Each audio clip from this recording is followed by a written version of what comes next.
nih, podcast kali ini kita bakal ngebahas tentang transhumanisme.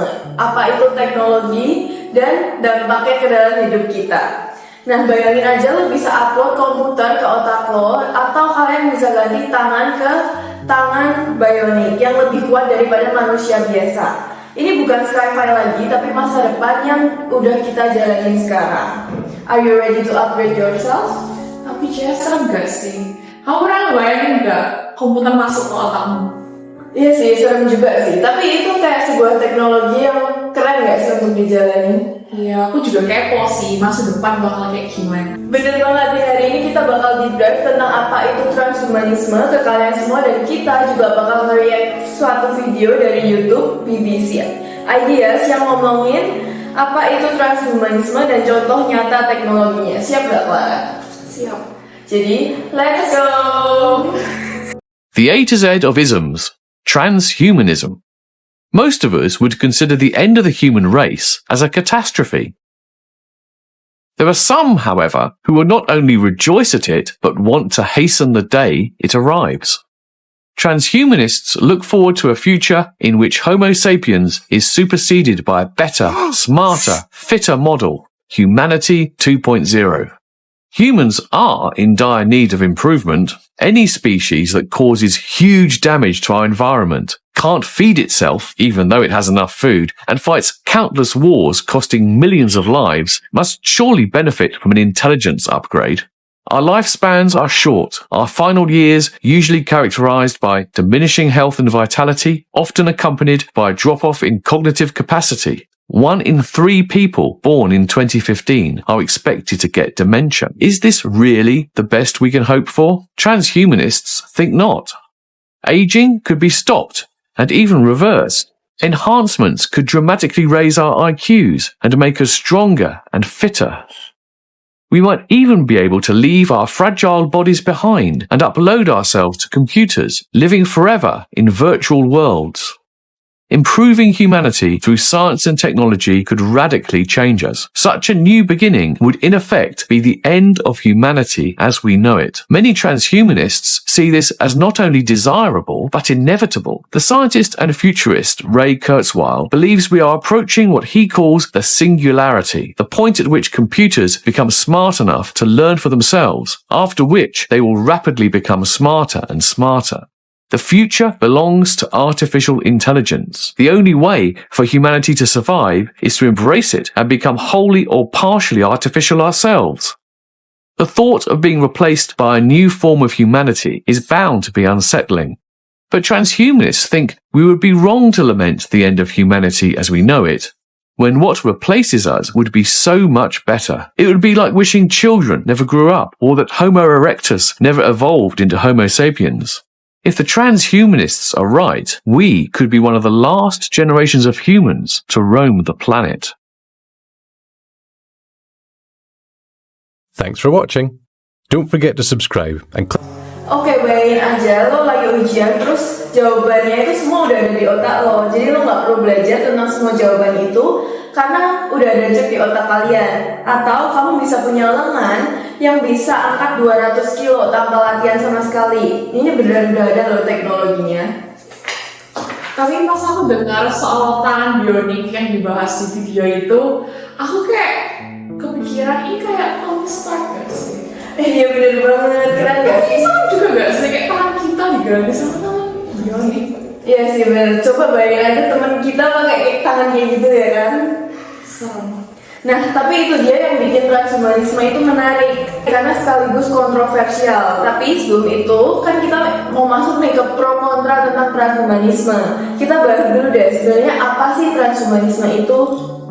Jadi kalau transhumanisme itu simpelnya adalah gerakan atau filosofi yang percaya bahwa manusia harus pakai teknologi untuk meningkatkan emosional, fisik, atau bahkan mental satu orang. Jadi kalau kita biasanya cuma mengandalkan otak atau tubuh kita biasa aja, kita bisa upgrade tubuh kita ke jadi manusia yang luar biasa.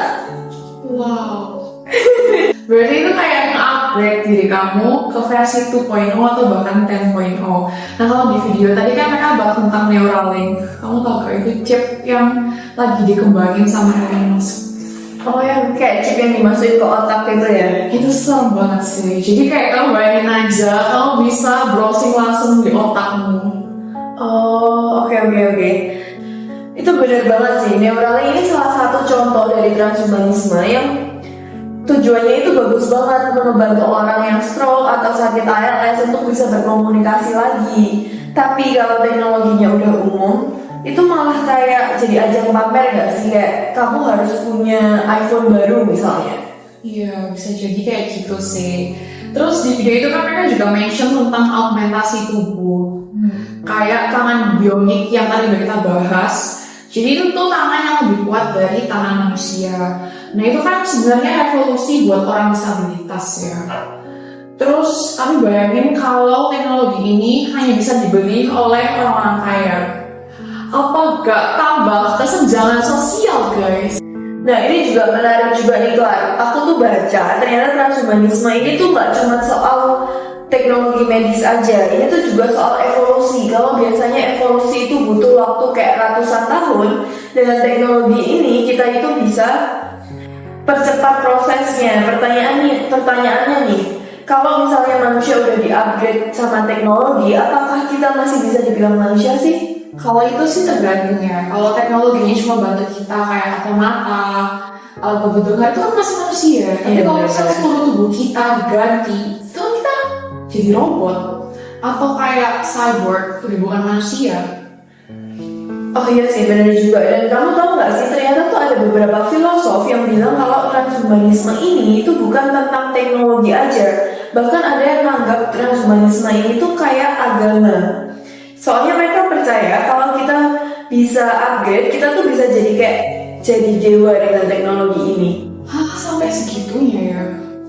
Tapi aku juga mikir sih, kalau misalnya terlalu bergantung sama teknologi, kayak semua dianut teknologi, kita masih punya kontrol atas hidup kita sendiri kayak. Nah itu pertanyaan bagus. Itu tantangan terbesar dari transhumanisme. Gimana sih caranya teknologi itu bisa bantu manusia tanpa kehilangan rasa kemanusiaan kita? Iya benar. Oke, kita masuk ke bagian yang paling menarik, pro dan kontra dari transhumanisme. Menurut kamu apa sih kelebihannya transhumanisme, Kak? Yang jelas kelebihan teknologi itu membantu orang-orang yang punya keterbatasan fisik dan juga mental. Contohnya kayak tangan bionik tadi dan juga chip otak buat pasien stroke. Itu kan sangat revolusioner banget ya. Selain itu kalau bisa benar-benar meningkatin memori atau kecerdasan, kita bisa menciptakan generasi yang jauh lebih pintar daripada kita sekarang. Bener banget sih, tapi kontra utamanya itu menurut aku soal etika. Kayak yang kamu bilang tadi, gimana kalau misalnya cuma orang kaya aja yang bisa afford teknologi ini, dia bakal makin gak adil gak sih? Dan gimana kalau misalnya teknologi ini tuh cuma dipakai buat hal buruk, kayak misalnya hacking otak atau kontrol pikiran? Itu serem banget sih, tapi aku juga mikir apa kita juga bakal kehilangan rasa syukur. Kita jadi kurang appreciate apa yang kita punya sekarang gak sih? Kita pengen upgrade terus. Oh ya juga sih, bener banget. Dan yang paling penting tuh menurutku kita harus punya regulasi sih kalau teknologi ini tuh memang beneran jalan nantinya. Karena kalau enggak, kayaknya teknologi ini tuh malah bisa jadi bumerang bagi kita semua. Jadi guys, gimana menurut kalian tentang transhumanisme ini? Apakah teknologi ini itu bisa jadi solusi buat masa depan atau malah jadi bumerang buat kita semua? Kalau kalian punya pendapat lain bisa komen di bawah. Dan kalau kalian suka podcast kayak gini, jangan lupa share ke teman-teman kalian. Sampai jumpa di episode berikutnya di Human Talks.